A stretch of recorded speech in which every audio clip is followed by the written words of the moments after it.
complex queries and things, they can literally ask questions to the platform and get answers that helps them complete their investigations faster.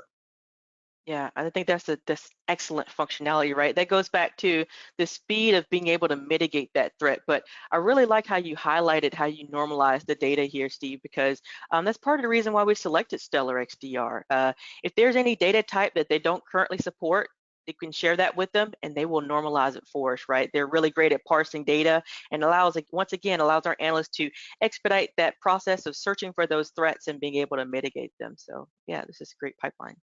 Yeah, absolutely. And I think this also makes it easy too for, as Shante mentioned, we do not charge for these different integrations. And the whole idea here is to help the partners, help Solis deliver the best service possible.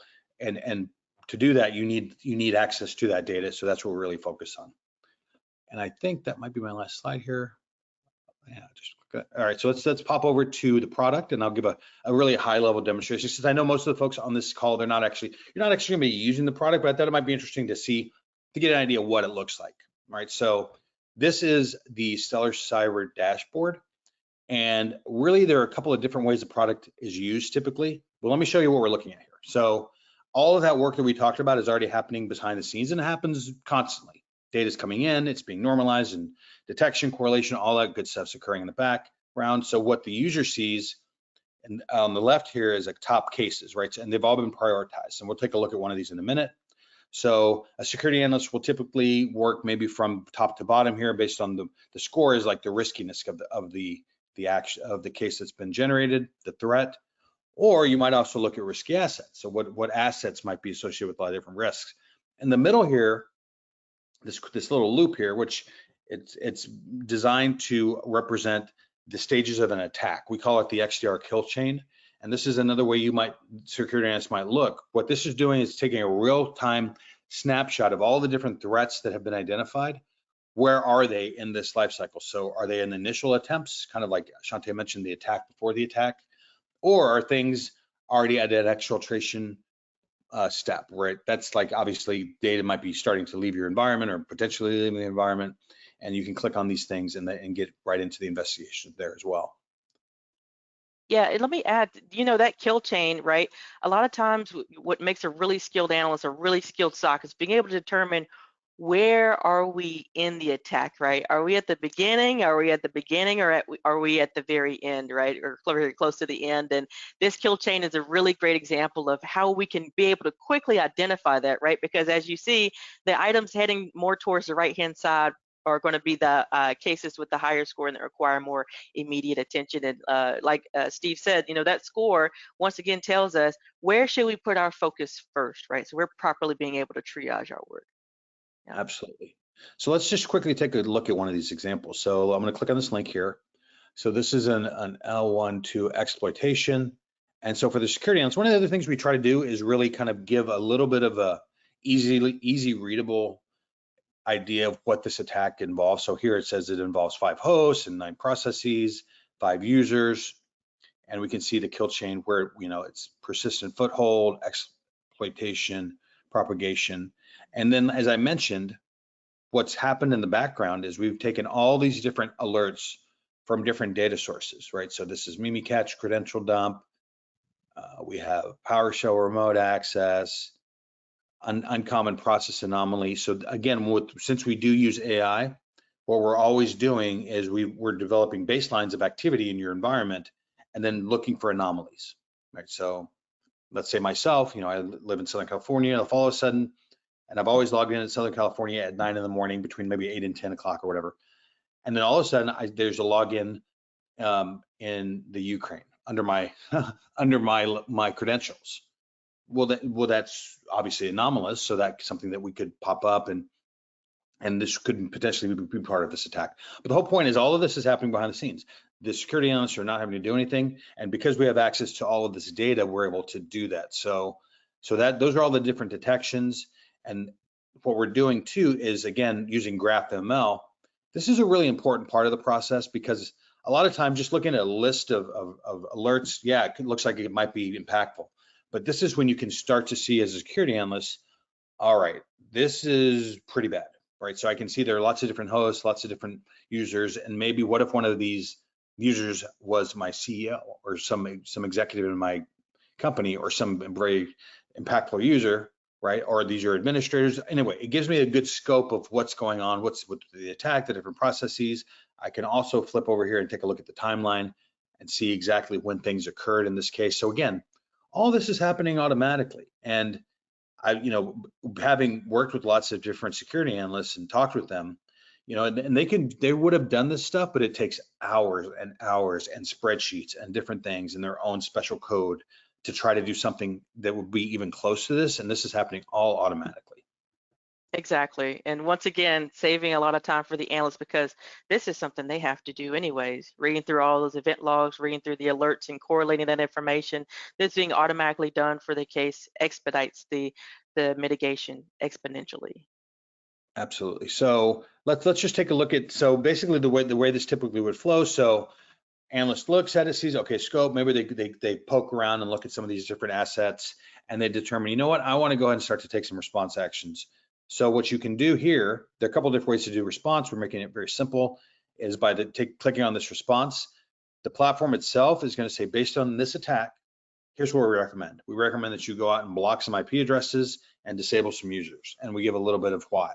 So this is allow you to block IP addresses associated with this case-specific attributes and the disable users. So, and it's very common, especially maybe even early on in the investigation, they might say, okay, I have 3 users. You know what? I'm going to go ahead and disable them right now, and I'm going to disable them just for like maybe an hour, right? Just kind of take them offline. Let me do some investigation. And ultimately, you might say, you know what? This user needs to be disabled permanently, and maybe they're going to need to do some password resets or whatnot.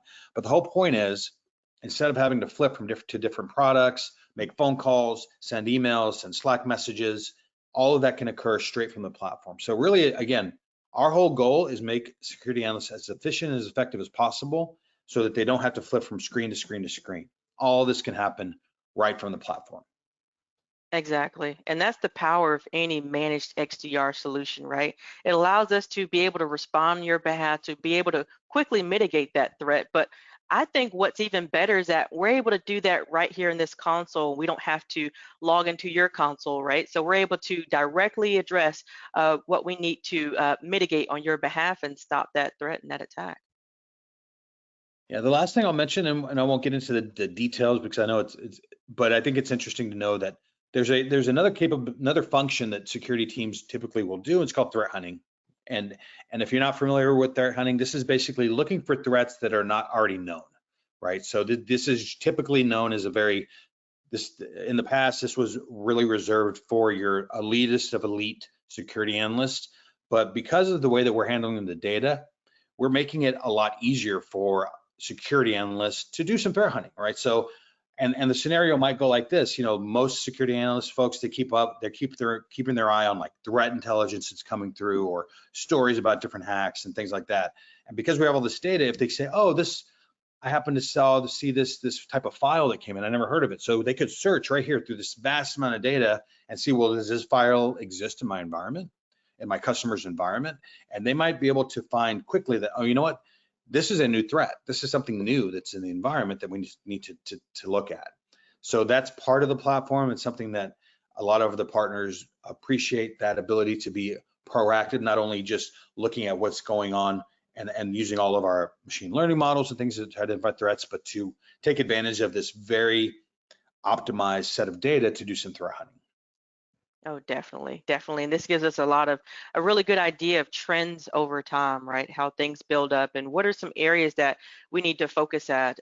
We may observe based on industry, we may observe based on new attacks and threat intel that we've learned about to make sure that activity hasn't already happened in the past, right? So we're constantly working to mitigate any potential threats in your environment. So that's a quick overview of the platform. So I think at this point, I'll toss it back. Am I tossing it back to Shantae, I believe. So let me make Shantae the presenter. There you go.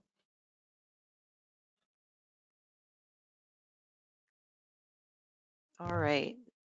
So I think we had a few announcements to go over as well. We do.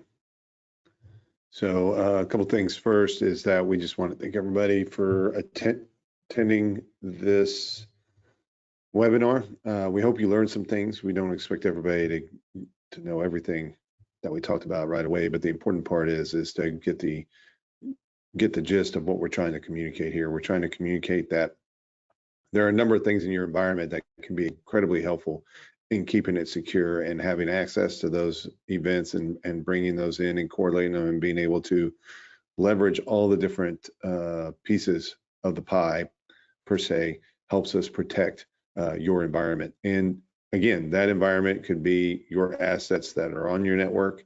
That could be assets within cloud platforms such as Microsoft Azure or 365 or other SaaS platforms. So that's what it's all about. And that's the only way can kind of stay in check with what's going on out there with these threat actors. We see bloodshed every day, and it's unfortunate.